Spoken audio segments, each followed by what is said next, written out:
Reddit humans are space orcs. Our universe is hell. Posted by user Morrigan Nick Danu. The alien woke up to two humans pulling him out of his life pod. He was being saved. Thank you so much for saving me. I thought I was doomed, stuck in the nether dimension. He said as tears began to stream down his face. He was weak and emotionally exhausted. The human cocked her head and gave a quizzical look as she asked, "Nether dimension?" Couldn't they tell how exhausted he was?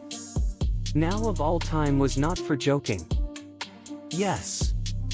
Was all he managed to get out in disbelief they were doing this. The human's eyes go wide. So you're not from this dimension? He just can't believe she's trying to pull some gag. He snaps and begins ranting. Of course not. Nothing can live in here.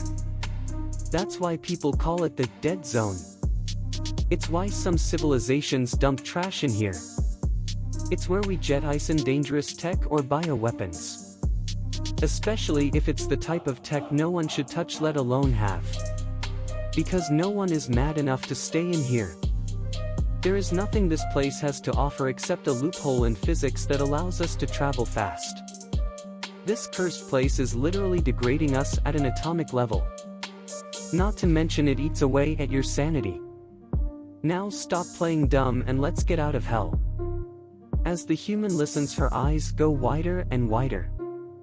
There's a heavy pause after the rant, and then she says weakly, "Our species is native to this dimension." The alien backs up against the wall and begins screaming incoherently and hysterically. His eyes are bulging out. A mad sparkle appears in the human's eyes and they take on a manic expression. Her voice is full of glee as she says, "Wait, did you say there's just a bunch of forbidden and dangerous tech scattered around like a scavenger hunt and there's a way to fast travel in here?" The alien begins to scream even louder. You can see his veins bulging. His face has gone from his base blue to a purple. He slides down the wall and cowers. Realization dawns on the human. Her voice gets louder, "We have our entire universe to ourselves and no one is mad enough to actually invade us because it'd literally be suicidal due to the inherent physics. No one can occupy our territory and it's all ours." The alien ceases his incoherent mad screaming and begins to hyperventilate. The human stands tall above the alien and begins ranting at the poor frightened alien, pointing and waving her arms around. "We really are space orcs. Just like the old Reddit hypothesized. Blood for the blood god. We are indomitable. Our lust for blood unquenchable. We shall swarm across to your dimension. If this is your hell, then the doors of the underworld shall be rent asunder and we shall outnumber and consume you all." The thought of a coming apocalypse by some impossible hellspawn opening rifts and devouring planetfuls of people is too much for him and he faints. The human begins laughing uncontrollably. But not madly so. She turns to the human next to her. "So apparently none of these guys we save ever tell anyone about us." The second human looks at her and asks, "Why?" The first contemplates and holds her own chin. "I think they fear that they doomed their universe and are solely responsible, and that if they told anyone, them and their entire family would be tossed into our universe. Or maybe they just think they had a really bad nightmare. And ignore they have a new spaceship. And have lost their personal belongings," she says as she points with her thumb over at the unconscious alien. The second human looks slightly disgusted and implores for an answer to the question burning in her mind, "And you mess with them like this because..." The first waves her right hand and chuckles while moving her red hair out of her face. "It's easier to fabricate a vehicle for them and put it on autopilot to take them home. It's hard to help them when they go into full panic mode. You saw how he reacted when he learned we're native to here. I set fabrication when we picked up the signal. It should be finishing up soon. Now help me move him." The redhead takes hold of the arms and the brunette takes hold of the legs. Moving dead weight is hard but made easier by the fact that they are both larger than the alien. As they're moving, the brunette asks, "So how come I never heard about them before?" The redhead grimaces. "We're a social species. We're out of our horrendous dark age started in the 20th and 21st centuries.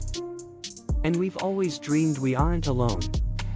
But everywhere has been nothing. We are utterly alone in this universe. We've done the maths. With data collected about their universe." The brunette just asks, "So? I want you to imagine you're a demon from the old Christian mythos. Except you're friendly and made hell a nice place to live. You and your fellows live in peace and harmony. Then you meet one of those neo-Christians and despite your best efforts he screams himself to death. Except in this scenario the neo-Christians are the universal. No one from that realm will ever be our friends." At this the brunette pauses and considers. Holy fuck, that is depressing. We're utterly alone here and our next door neighbors are literally scared to death of us. Not only that, but even if they weren't, he said being here destroys them on an atomic and psychological level. They pick the pace back up in silence and are nearly at the docking bay. The redhead pipes up. "It gets worse though." "How?" demands the brunette. "Some of them basically look like cute fluffy things you'd give to a child." The other laments as she opens the door. "No!" comes the cry as they cross the threshold. "Yes. And there's no need to warn anyone about their junk. Not only does all their junk degrade too, but it's usually a lot safer than the stuff we make." The first explains as they go up the landing ramp. They set the alien down in a small sleeping quarters. "Come on, let's check the pod for any personal belongings they had and move them in here. Also going to grab some hard candy for him." She continues. As they walk out the brunette ponders aloud. "Do you think they actually eat the candies? I like to think so." Jamos bolts upright as he wakes. As if he'd come back from the dead.